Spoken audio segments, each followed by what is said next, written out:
पारसनाथ की सबसे ऊंची चोटी पर एक स्टेच्यू ऑफ रिवोल्यूशन बनाई जाए, जिसमें गुरुजी, विनोद बिहारी महतो, कॉमरेड एके राय, शिवा महतो, निर्मल महतो जैसे वीरों की मूर्ति पारसनाथ की सबसे ऊंची चोटी पर हो, क्योंकि वहां तो बहुत सारे भवन निर्माण हो ही गए हैं।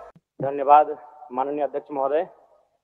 चलते मानसून सत्र के दौरान हमारे बीच दिसम गुरु शिबू सोरेन, स्कूली शिक्षा मंत्री रामदास सोरेन, पूर्व राज्यपाल सत्यपाल मलिक, भारत पाक युद्ध के नायक group captain DK Parulkar, Prabhat Khabar तथा हिंदुस्तान के संपादक रहे पत्रकार हरिनारायण सिंह जी जैसे कई प्रसिद्ध जाने माने लोगों का निधन हुआ, उन्हें मैं श्रद्धांजलि अर्पित करता हूं।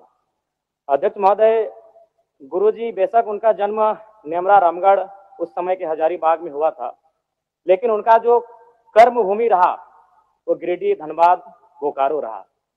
और गुरुजी को हम गुरुजी जो कहते हैं वो नाम भी हमारे विधानसभा टुंडी से मिला है, जो धनबाद का हिस्सा है।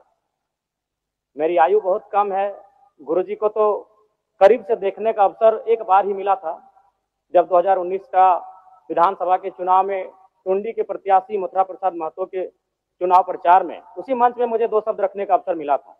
लेकिन उनके किस्से, उनकी कहानियों को सुनकर मैं पला बढ़ा हूं, क्योंकि मेरे पिताजी भी झारखंड आंदोलन के शहीद हैं, आंदोलनकारी रहे हैं।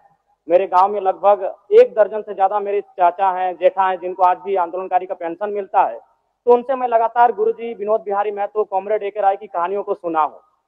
और आज भी हमारे गांव में एक कहावत प्रचलित है अध्यक्ष महोदय, उस समय 70-80 का दौर था जब गांव में रात्रि पाठशाला लगती थी। लोग एक कहते थे कि मीटिंग सुने ले चाले नुनुक माए, हमरा गाँव आवहत विनोद बाबू शिबू सोरेन एके राय।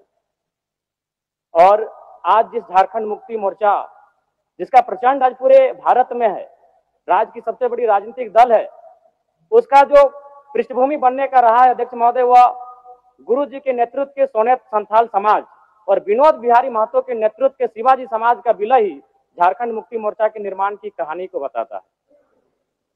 दिसम गुरु शिबू सोरेन ने उस कालखंड में आमजनों की आवाज बने, जब कोयलांचल में उद्योग हावी हो रहे थे, जब कोयलांचल में तमाम माफिया लोग हावी हो रहे थे, पारसनाथ की तराई में महाजनी प्रथा हावी हो रहा था।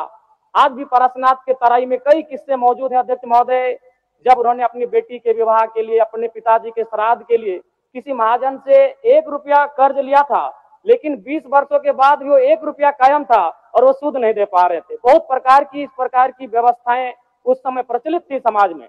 उनके खिलाफ गुरुजी ने